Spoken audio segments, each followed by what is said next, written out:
क्या है कफ, पित्त और वात, कैसे चलता है इनसे हमारा शरीर, और क्या होता है शरीर रूपी इस यंत्र में यदि ये तीनों दोष बिगड़ जाएं तो। वात पित्त कफ की यदि बात करें तो वात का मतलब होता है वायु। हमारे शरीर को चलाने का काम वायु ही करता है। वायु में ही प्राण निवास करते हैं। यदि हमारे शरीर को वायु द्वारा प्राप्त प्राण न मिले तो प्राणी की मृत्यु लगभग निश्चित है। त्रिदोष की उत्पत्ति 5 तत्वों से हुई है। ये 5 तत्व है पृथ्वी, आकाश, अग्नि, वायु और जल। कफ दोष की उत्पत्ति पृथ्वी और जल से मिलकर हुई है। पित्त दोष की उत्पत्ति अग्नि से मिलकर हुई है और वात दोष की उत्पत्ति वायु और आकाश तत्व से मिलकर हुई है। प्यारे मित्रों, यदि हमारे शरीर की वायु बिगड़ जाए यानी वात बिगड़ जाए तो 80 प्रकार के रोग इस शरीर को घेर लेते हैं। यदि पित्त बिगड़ जाए तो 40 प्रकार के रोग इस शरीर को घेर लेते हैं, और यदि कफ बिगड़ जाए तो 20 प्रकार के रोग इस शरीर रूपी यंत्र को घेर लेते हैं।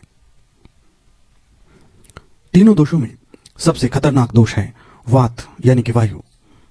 इसके बिगड़ने से 80 प्रकार के रोग इस शरीर को घेर लेते हैं। तरह तरह की व्याधियां शरीर में दिखाई देने लगती हैं।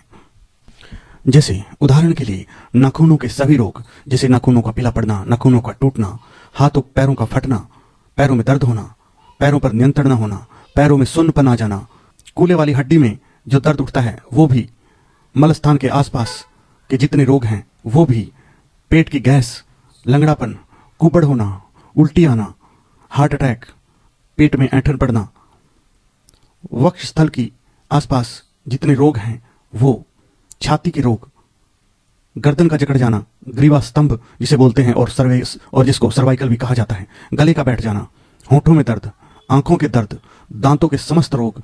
इस प्रकार से आप वर्णन भी नहीं कर सकते कि कितने रोग केवल आपके शरीर की वायु बिगड़ने से हो जाते हैं। कानों के सभी रोग, बहरापन, आंखों के सारे रोग, लकवा, मिर्गी, ये सब वात दोष के रोग हैं और शरीर की वायु बिगड़ने से उत्पन्न हो जाते हैं। आइए अब जान लेते हैं कि वात कितने प्रकार की होती है, कितने प्रकार की वायु हमारे शरीर में निवास करती है। पहली वायु होती है उदान। यह नाभि के क्षेत्र, छाती, नथुनों और नाक के मार्ग में स्थित होती है। इससे हमारा बोलना, शरीर का तेज, ऊर्जा का स्तर और सांस, इन सब को यह वायु नियंत्रित करती है। उसके बाद आती है समान वायु। यह पूरे पेट में मौजूद होती है और भोजन को आत्मसात करने में यही वायु हमारी सहायता करती है। इसके बाद आती है अपान वायु।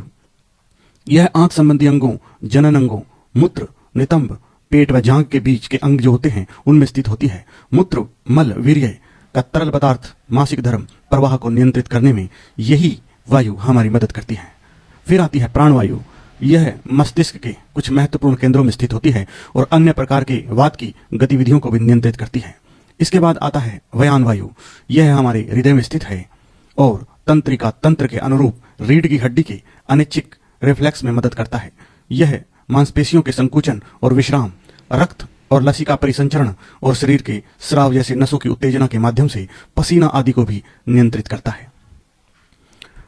क्यों हो जाता है वात तत्व अनबैलेंस, आइए ये जान लेते हैं। मलमूत्र या छींक को रोककर रखने से वायु तत्व अनबैलेंस हो जाता है। खाए हुए भोजन के पचने से पहले ही कुछ और खा लेने से यह तत्व अनबैलेंस हो जाता है। रात को देर तक जागने से, तेज तेज बोलने से, अपनी क्षमता से ज्यादा मेहनत करने से, सफर के दौरान गाड़ी में तेज झटके लगने से, तीखी और कड़वी चीजों का अधिक सेवन करने से, बहुत ज्यादा ड्राई फ्रूट खाने से, हमेशा चिंता और मानसिक परेशानी में घिरे रहने से, हद से ज्यादा सेक्स करने से, ज्यादा ठंडी चीजें खाने से और व्रत रखने से वात दोष बढ़ने लगता है और शरीर में व्याधियां उत्पन्न होने लगती हैं। आइए अब जान लेते हैं कि वात को संतुलित कैसे कर सकते हैं। शुद्ध गाय के घी, तेल और फैट वाली चीजों का सेवन हमें करना चाहिए। गेहूं, तिल, अदरक, लहसुन और गुड़ से बनी चीजों का सेवन करना चाहिए। नमकीन छाछ, मक्खन, ताजा पनीर, उबला हुआ गाय का दूध हमें सेवन करना चाहिए। घी में तले हुए सूखे मेवे या फिर बादाम, कद्दू के बीज, तिल के बीज व सूरजमुखी के बीजों को पानी में भिगोकर खाने से वात तत्व बैलेंस होता है। खीरा, गाजर, चुकंदर, पालक, शकरकंदी आदि सब्जियों का नियमित सेवन करने से भी वात प्रकृति वाले रोगियों को क्या नहीं खाना चाहिए, आइए इस पर बात कर लेते हैं। सबूत अनाज जैसे बाजरा, जौ, मक्का, इनके सेवन से परहेज करें। किसी भी तरह की गोभी जैसे पत्ता गोभी, फूल गोभी, ब्रोकली, ये भी वात के रोगियों को नहीं खाना चाहिए। जाड़ों के दिनों में ठंडे पदार्थों का सेवन नहीं करना चाहिए। नाशपाती, कच्चे केले आदि का सेवन भी बिल्कुल नहीं करना चाहिए। इसके साथ साथ जीवन शैली में बदलाव करके भी वात रोगों से बचा जा सकता है, जैसे कि एक निश्चित दिनचर्या बनाएं और उसका पालन करें। रोजाना कुछ देर धूप में टहलें और आराम करें। किसी भी शांत जगह पर जाकर रोजाना ध्यान मेडिटेशन करें और वात को कम करने वाली औषधियों के काढ़े का सेवन करें और उनसे नहाएं। औषधियों से तैयार काढ़े को टब में डालें और उसमें कुछ देर तक बैठे रहें।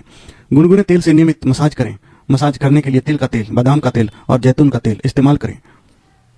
मजबूती प्रदान करने वाले व्यायामों को रोजाना की दिनचर्या में शामिल करें।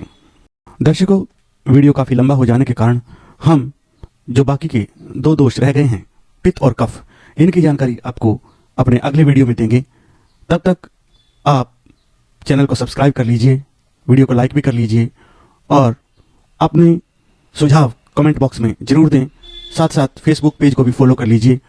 मिलते हैं अगले 2 दोषों की जानकारी लेकर। तब तक आप रखिएगा अपना ख्याल। ओम नमः शिवाय।